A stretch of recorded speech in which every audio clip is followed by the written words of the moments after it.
ఇతను తనకి కార్ ని అమ్మిన ఓనర్ దగ్గరికి వెళ్లి అతనికి థ్యాంక్స్ చెప్పి తన దగ్గరున్న అమౌంట్ ని ఇస్తాడు. దాంతో అతను షాక్ అయిపోతాడు. ఆ తర్వాత ఇతను తన కార్ దగ్గరికి వెళ్తే అప్పటికే ఆ గ్యాంగ్ అక్కడికి వచ్చేసి ఉంటుంది. దాంతో ఇతను తన కార్ తీసుకుని వెళ్లిపోతాడు. ఆ గ్యాంగ్ వాళ్ళు ఇదే బంగారు కార్ అని కనిపెట్టలేకపోతారు. వాళ్ళు ఆ పాత ఓనర్ దగ్గరికి వెళ్లి అతన్ని కొడతారు. మరోవైపు బాడీ గార్డ్స్ వచ్చి వీళ్ళు కిడ్నాప్ చేసిన ఆ మనవడిని విడిపించి తీసుకుని వెళ్తారు. అప్పుడే ఆ మనవడు భయపడుతూ పరిగెత్తుకుంటూ వచ్చి ఇతని కార్ కిందే పడతాడు. దాంతో ఇతను అతన్ని ఒక చెట్టు కింద కూర్చొని పెట్టి కొంచెం డబ్బులు ఇచ్చి అక్కడి నుంచి వెళ్తాడు. అప్పుడే ఇతనికి పాత ఓనర్ దగ్గర నుంచి ఫోన్ వస్తుంది. అతన్ని ఆ గ్యాంగ్ వాళ్ళు కిడ్నాప్ చేసేసి ఉంటారు.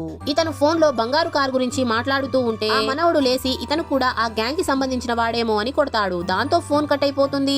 ఆ గ్యాంగ్ వాళ్ళు ఆ ఓనర్ ని చంపేస్తారు. మరోవైపు జాక్ మరియు ఆ మనవడు ఇద్దరు మాట్లాడుకుని ఆ బంగారు కారు వల్లే మొత్తం జరుగుతుంది అని అర్థం చేసుకుంటారు. దాంతో వీళ్ళిద్దరూ ఆ కార్ ని ఎవ్వరు గుర్తుపట్టకుండా మార్చేస్తారు. ఆ కార్ ని ఎక్కడైనా దాచిపెట్టాలని తీసుకుని వెళ్తూ ఉంటే అప్పటికే ఆ గ్యాంగ్ వాళ్ళు అక్కడికి వచ్చేస్తారు. కారు బంగారుది కావడంతో అది అంత స్పీడ్ గా వెళ్ళలేకపోతూ ఉంటుంది. ఆ గ్యాంగ్ వాళ్ళు కంటిన్యూగా వీళ్ళ పైన ఫైరింగ్ చేస్తూనే ఉంటారు. దాంతో వీళ్ళ కారు ఒక లోయలో పడి నీళ్ళల్లో పడిపోతుంది. దాంతో ఆ గ్యాంగ్ వాళ్ళు ఏమీ చేయలేక పైనే ఉండిపోతారు. దాంతో వీళ్ళిద్దరూ ఆ కార్ ని ఒడ్డుకి తెచ్చి హ్యాపీగా తమ లైఫ్ ని గడపాలని చెప్పి ప్లాన్ వేసుకుంటారు. Please subscribe.